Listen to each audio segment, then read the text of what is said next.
നിങ്ങളങ്ങനെ ചോദിച്ചത് നന്നായി. ഞാൻ പറഞ്ഞത് എന്താണെന്ന് ആരെങ്കിലും നോക്കിയോ? നിങ്ങളുടെ കൈവശമെല്ലാം അതിൻ്റെ ഇതുണ്ടല്ലോ, എന്താ സ്ക്രിപ്റ്റ്, നിങ്ങളെടുത്ത് നോക്ക്. ഞാൻ എന്താ പറഞ്ഞത്? എന്നോട് ആ ചോദ്യം പത്രക്കാർ ചോദിച്ചിട്ടുണ്ട്. ഇതിന് ഞാൻ പറഞ്ഞ മറുപടി നിങ്ങൾ നോക്ക്. ആ മറുപടി പല മണ്ഡലങ്ങളിലും കോൺഗ്രസിനെ BJP റാഞ്ചുകയാണ്. ഇവിടെ ചെയ്യേണ്ട കാര്യം ഇടതുപക്ഷത്തിൻ്റെ എല്ലാവരും വോട്ട് ചെയ്യുക എന്നുള്ളതാണ്. അതാണ് ഞാൻ എല്ലാ സ്ഥലത്തും ഫോക്കസ് ചെയ്തത്. പിന്നെ സ്ഥാനാർത്ഥികളെക്കുറിച്ച് ചോദിച്ചാൽ, ഞാൻ ഞങ്ങളുടെ സ്ഥാനാർത്ഥികളെക്കുറിച്ച് ആരും ചോദിച്ചില്ല. മറ്റ് പാർട്ടികളുടെ സ്ഥാനാർത്ഥികളെക്കുറിച്ചും ചോദിച്ചില്ല. പൊതുവെ പ്രഖ്യാപിച്ചിട്ടുള്ള BJP എന്നാന്ന് ചില സ്ഥാനാർത്ഥികളെ മാത്രമേ പ്രഖ്യാപിച്ചിട്ടുള്ളൂ. ആ പ്രഖ്യാപിച്ചപ്പോൾ ഞാൻ എൻ്റെ CPMൻ്റെ രാഷ്ട്രീയം ആരെങ്കിലും വ്യക്തിഹത്യ നടത്താനോ പരിഹസിക്കാനോ പോവുക എന്നുള്ളതല്ല. രാജ്യത്തിൻ്റെ ആപത്തുണ്ട്, ഇത് ഉപയോഗപ്പെടുത്താനാണ് BJP സംഘപരിവാർ ശ്രമിക്കുന്നത്. ഇത് ജനങ്ങൾ മനസ്സിലാക്കണം, നമ്മളെല്ലാം മനസ്സിലാക്കണം, അതീവ ജാഗ്രത വേണം. അതാണ് ഞാൻ കൊടുത്ത സന്ദേശം. അതാണ് ഞാൻ BJP സ്ഥാനാർത്ഥികൾ മത്സരിക്കുന്ന സ്ഥലത്തെക്കുറിച്ചും പറഞ്ഞത്. അതുകൊണ്ട് എങ്ങനെയെങ്കിലും സംഘപരിവാറിൻ്റെ ശക്തി വർദ്ധിപ്പിക്കാൻ, ഈ ഫാസിസ്റ്റ് ഭീകരഭരണം ഇന്ത്യ രാജ്യത്ത് നിലനിർത്താൻ ദക്ഷിണേന്ത്യൻ സംസ്ഥാനങ്ങൾ അവർ ഉപേക്ഷിച്ചതാണ്. ഈ ദക്ഷിണേന്ത്യയിൽ അവർ ശ്രമിച്ചുകൊണ്ടിരിക്കുന്നുണ്ട്. ആ കൂട്ടത്തിൽ തന്നെ ഞാൻ പറഞ്ഞിട്ടുണ്ട്, തൃശ്ശൂരൊന്നും ഒരു തരത്തിലും സുരേഷ് ഗോപിയൊന്നും ജയിച്ചു വരാൻ വേണ്ടി പോകുന്നില്ല. ഇത് സിനിമയല്ല, രാഷ്ട്രീയം. ആ ഞാൻ പറഞ്ഞ കാര്യമാണോ കൊടുത്തു നോക്കൂ. ഇത് ഒരു പത്രപ്രവർത്തകൻ്റെ മനസ്സിൽ അദ്ദേഹത്തിന് തോന്നിയ കാര്യം ഞാൻ പറഞ്ഞതായിട്ട് ചിത്രീകരിക്കുന്നത്. ഞാൻ പറഞ്ഞത് നിങ്ങളുടെ ഒക്കെ കൈവശമുണ്ട്, അതെടുത്ത് നോക്ക്. അത് പ്രക്ഷേപണം നടത്തുന്നില്ലല്ലോ. ഞാൻ പറഞ്ഞ കാര്യം പ്രക്ഷേപണം നടത്തുന്നില്ലല്ലോ. അതെന്താ നടത്താത്തത്?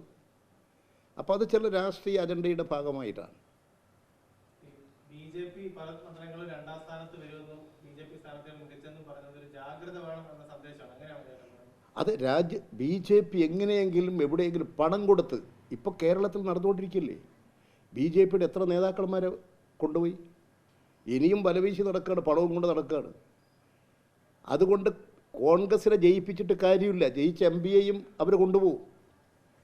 അതുകൊണ്ട് ഇന്ന് വർഗീയ ഫാസിസത്തിനെതിരായി പൊരുതാൻ ഇടതുപക്ഷത്തെ ശക്തിപ്പെടുത്തണം. അവരെല്ലാ വഴികളും ഉപയോഗിക്കും. അത് മനസ്സിലാക്കി 2 കേന്ദ്രമന്ത്രിമാരെ നിശ്ചയിക്കുന്നതിന് അതുകൊണ്ടാണ്. അല്ലെങ്കിൽ തോക്കാൻ നിർത്തുമോ കേന്ദ്രമന്ത്രിമാർ? അവർ നിർത്തുന്നത് തന്നെ ഒരു ഇമേജ് വർദ്ധിപ്പിച്ചെടുക്കുന്നതിന് വേണ്ടിയിട്ടാണ്. അതിൻ്റെ അടിസ്ഥാനം ഇടതുപക്ഷത്തെ തോൽപ്പിക്കാൻ വേണ്ടിയിട്ടാണ്. ആ ഇടതുപക്ഷത്തെ ജയിപ്പിക്കണം. കോൺഗ്രസിനെയും ഉപയോഗപ്പെടുത്തിക്കൊണ്ട് BJP ഇടതുപക്ഷത്തെ തോൽപ്പിക്കാനാണ് ശ്രമിക്കുക.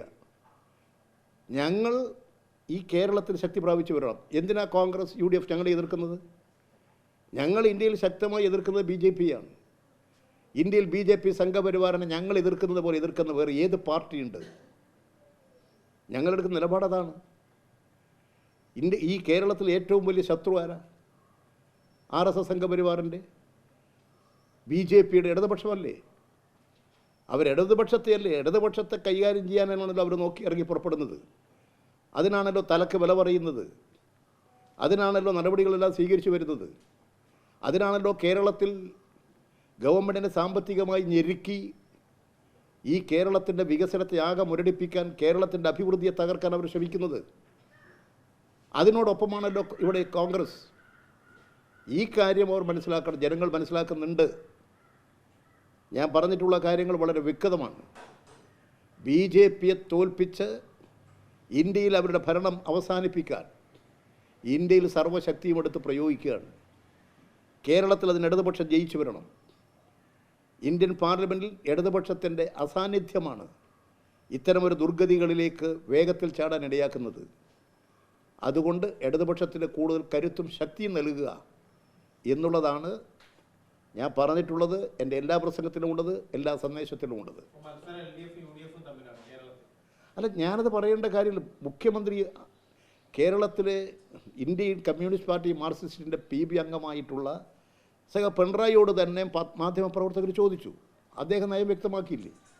പിന്നെ വേറെ ആൾ വ്യക്തമാക്കേണ്ട കാര്യം എന്താ? പിണറായി തന്നെ നയം വ്യക്തമാക്കിയില്ലേ?